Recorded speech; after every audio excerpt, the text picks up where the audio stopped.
Hello friends, welcome to our channel to box office. কথা বলবো তুফান এই মুভির চতুর্থ দিনের কালেকশন নিয়ে।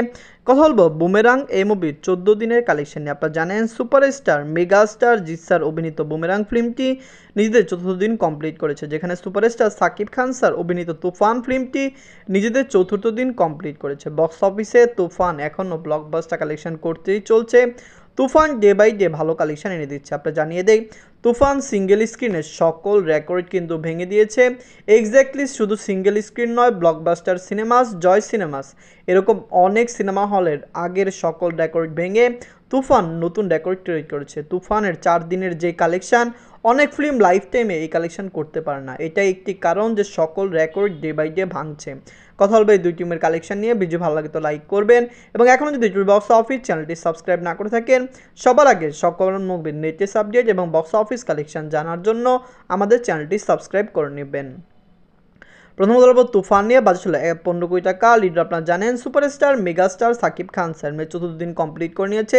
তুফানে আরও কাজ করেছে চঞ্চল চৌধুরী স্যার এবং মিমিয়া মিম। আপনারা জানেন এই ফিল্মের ডিরেক্টর রায়হান রাফি স্যার বাংলাদেশের একজন সেরা ডিরেক্টর। রায়হান রাফি স্যারকে বলা যায় তার কাজ বাংলাদেশের দর্শকরা জানে, কারণ আপনারা জানেন রিসেন্ট টাইম সুরঙ্গ পরাণের মতো ফিল্ম দেখেছে, যেটা রায়হান রাফি স্যারের ক্যারিয়ারের বেস্ট কাজ ছিল। আমরা আশা করছি রায়হান রাফি স্যার নেক্সট যে প্রজেক্টগুলি নিয়েছেন সেগুলো ভালো কালেকশন এনে দিবে, সেই ফিল্মগুলো বাংলাদেশের box office মাতাবে।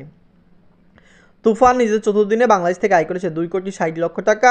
Total MA collection হলো 13,65,00,000 টাকা। আপনারা যদি এখনও তুফান না থাকেন, দেখবেন superstar megastar Shakib Khan sir অভিনীত তুফান ফিল্মটি কেমন হয়েছে, মুভিটি বক্স অফিসে কত টাকা আয় করতে পারে। ফ্যামিলিজেন্সের সাপোর্ট ভালোবাসায় তুফান অবশ্যই বক্স অফিসে একটি মেগা ব্লকবাস্টার কালেকশন করে নেবে। আপনারা প্লিজ কমেন্ট করে জানিয়ে দিন তুফান কি হতে পারে প্রথম বাংলা ফিল্ম যেটি 50 কোটি টাকা প্লাস বিজনেস করে নেবে।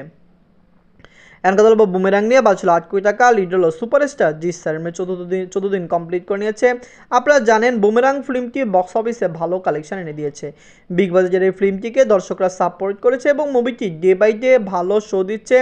অলমোস্ট হাউসফুল শো সংখ্যা বেশি, যেখানে হাউসফুল শো সংখ্যা খুবই কম। আমরা আশা করছি তুফান বক্স অফিসে যেরকম ভালো কালেকশন করছে বাংলাদেশে, সেই রকমভাবে কলকাতাতে বুমেরাং ভালো কালেকশন এনে দিবে। দর্শকদের সাপোর্ট ভালোবাসা সুপারস্টার জিৎ স্যারের সাথে সবসময় রয়েছে। ওয়েস্ট বেঙ্গলের দর্শকরা বরাবরের মতো সুপারস্টার দেব স্যার, সুপারস্টার জিৎ স্যার এবং মেগা স্টার প্রসেনজিৎ স্যারকে খুবই ভালোবাসেন। যাই হোক, বুমেরাং ফিল্মটি নিজের 14 দিনে ওয়েস্ট বেঙ্গল থেকে আয় করেছে 10 লক্ষ টাকা। টোটাল এমএ কালেকশন হলো 3,77,00,000 টাকা।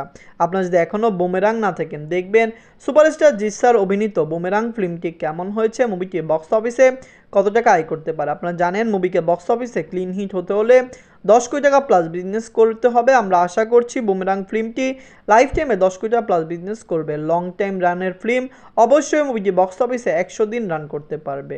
ধন্যবাদ।